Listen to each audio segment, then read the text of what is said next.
मैं आपको बोलना सर चाहता हूँ मेरे कि साथ अगर आप पहली बार हुई तो इसलिए थोड़ा मैं मेंटली बहुत हैरस हो गई। इवन मैं कल 19 तारीख को मैं साइबर क्राइम भी गई थी। मैंने वहाँ भी कंप्लेन दी कि सर मेरे साथ ये सब चीज़ें हो रही है। वहाँ मेरे को पैनिक अटैक आ गया। उन लोगों ने एम्बुलेंस भी बुलाई थी। मैं गई थी उनके पास। उन्होंने मेरे को रिसीविंग कंप्लेन भी दी कि जिसने भी आपका वीडियो इस तरीके से डाला है विदाउट परमिशन के, या आपने जो भी वहाँ चिल्लाया, लेकिन आपका वीडियो इस तरीके से नहीं डालना चाहिए था, क्योंकि गर्ल्स की प्राइवेसी, मेरा फेस हाइड नहीं किया था, जिसकी वजह से मैं बहुत डिप्रेशन और मेंटली इतना हैरेस हो गई कि उन्होंने मेरे लिए एम्बुलेंस बुला ली थी। मेरी तबीयत इतनी खराब हुई थी। मैं सिर्फ यही बोलना चाहता हूँ आपको मैडम कि जो वायरल हुआ है वो हट नहीं सकता है।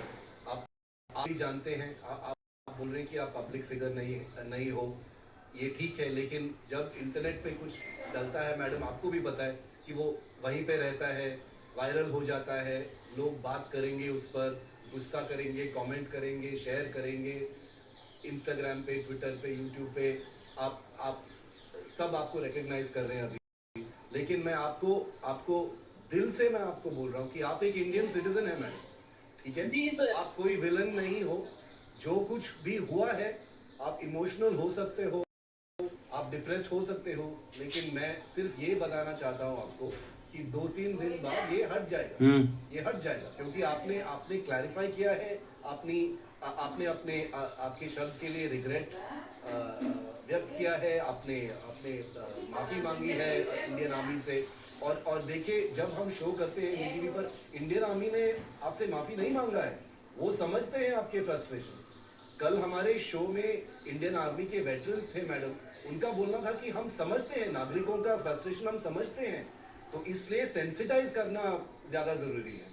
तो आप आर्मी को क्या बोलेंगे मैडम? क्योंकि क्योंकि एक एक तस्वीर, एक पिक्चर, एक इमेज, एक वीडियो का बहुत महत्व होता है, वो वायरल होता है, लोगों के जी मेमोरी सर। में रहता है मैडम। तो आप आर्मी को क्या बोलना चाहेंगे, क्योंकि आर्मी एक इमोशनल चीज है मैडम। मैं आर्मी को पहले तो जय हिंद, अपने जवान भाइयों को, जो मेरे भाई बाप सब कुछ है, जिनकी वजह से हम लोग अपने घर में सेफली सो पाते हैं, सुबह उठ पाते हैं। आप लोग बॉर्डर पे रह के हम लोगों की सेवा करते हैं, लेकिन हम जैसे बदतमीज लोग फ्रस्ट्रेशन में आके कुछ भी बोल देते हैं, जबकि आप लोग हमें कभी कुछ नहीं बोलते।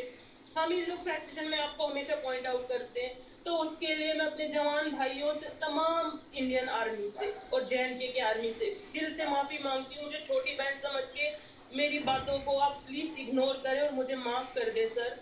मुझसे बहुत बड़ी गलती हुई जो मैंने ये सब चीज बोली। मुझे ये चीज बहुत रियलाइज पहले भी हुई थी, तभी मैंने वो वीडियो कभी भी नहीं चढ़ाया, क्योंकि मुझे पता था मैंने वहां पे चिल्ला के गलत किया है। लेकिन आप लोगों ने कुछ भी मुझे नहीं बोला। मैं ये चीज मानती हूँ। प्लीज मेरे देश के जवान भाई, मुझे माफ कर दो। मैंने जो भी वहाँ पे गलती की है, प्लीज आप लोग मुझे माफ कर दीजिए।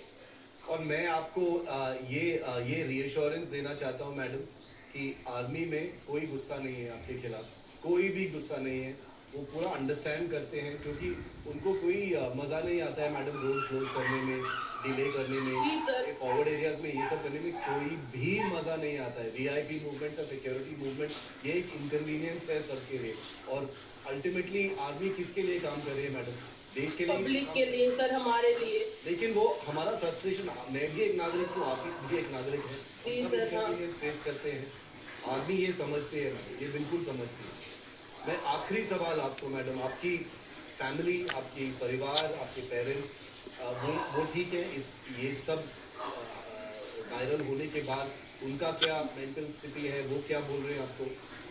सर, वो सब लोग उन्होंने फोन करके मुझे इतना सुनाया कि कहने लग गए कि तू तो कभी भी ऐसे ऑनलाइन कभी कोई चीज नहीं करती, तू तो कभी फ्रस्ट्रेट नहीं होती, उस दिन क्या हो गया तुझे? तू तो कभी इतने तेज बात भी नहीं करती, किसी से लड़ती भी नहीं है। मतलब मैं ऑलवेज ज्यादा सपोर्टिंग रहती हूँ। जो कैट्स और डॉग्स होते हैं जिनको लोग स्ट्रीट पे छोड़ देते हैं, मैं उनकी हेल्पिंग करती हूँ ऑलवेज। तो उन्होंने बोला तेरा हेल्पिंग नेचर है, तो तू उस दिन इतना कैसे इतना बोली? मैंने उनसे बोला कि उस दिन मुझे प्रोवोक किया गया कि ऑलरेडी लड़ाई हो रही थी, मुझे भी पीछे से बोला गया कि ये लोग हमारे साथ ऐसा करते वैसा करते। उस फ्रस्ट्रेशन में आके मैंने इतना सब कुछ बोल दिया। तो उसके लिए मैं इसलिए बहुत सॉरी हूँ। मेरी फैमिली बहुत मेंटली बहुत इस टाइम डिस्टर्ब है, क्योंकि वो हैरस हो चुकी है। सारे रिश्तेदार जितने आज पड़ोस सब लोग बहुत कुछ बोल रहे हैं इस वजह पे, क्योंकि लोगों ने इतना ज़्यादा हाईलाइट कर दिया है और मुझे इतनी गालियाँ पड़ रही हैं। मुझे लोग बहुत बहुत चीज़ें बोल रहे हैं, जबकि उनको मेरे बारे में कुछ नहीं पता, फिर भी बहुत उल्टा-सीधा बोल रहे हैं। लेकिन मैं उनसे नाराज़ नहीं हूँ, उनको व्यूज़ के लिए या किसी चीज़ के लिए वो मुझे यूज़ कर रहे हैं, कोई नहीं। मुझे सिर्फ़ अपने देश की जनता और अपने जवान भाइयों से माफ़ी माँगनी थी आपके माध्यम से। वो मैंने माँग ली, तो मेरे को अब थोड़ा बहुत दिल को सुकून है कि मैंने ये चीज़ करी। मैडम, हमसे बात करने के लिए बहुत धन्यवाद। मैं सिर्फ फिर से मैं आपको बोलना चाहता हूँ कि एक दो दिन की बात है ये। लोगों को गुस्सा आता है जब जब लोग ऐसे तस्वीर देखते हैं, ऐसे शब्द सुनते हैं, तो ट्रिगर हो जाते हैं, आपको भी पता है। तो इसलिए जी जो सर। आपने आपने दिल से माफ़ी मांगी है, क्लैरिफाई किया है, एक्सप्लेन किया है कि उस इंसिडेंट में क्या हुआ था, उसके लिए मैं आपको एडमायर करता हूँ और एनडीटीवी पर आपकी बात रखी जाएगी। Thank you for speaking to us. Hello. उस दिन जो चीज़ें हुई थी, उसका जो वीडियो लोगों ने डाला हुआ है, वो करेक्ट वीडियो नहीं है। उसमें मैं हूँ और मैं वहाँ पे चिल्ला भी रही हूँ, शाउट भी कर रही हूँ। इवन मैं फ्रस्ट्रेट होके बहुत चीज़ें बोल भी चुकी हूँ उस वीडियो में, जो कि मैं जानती हूँ। और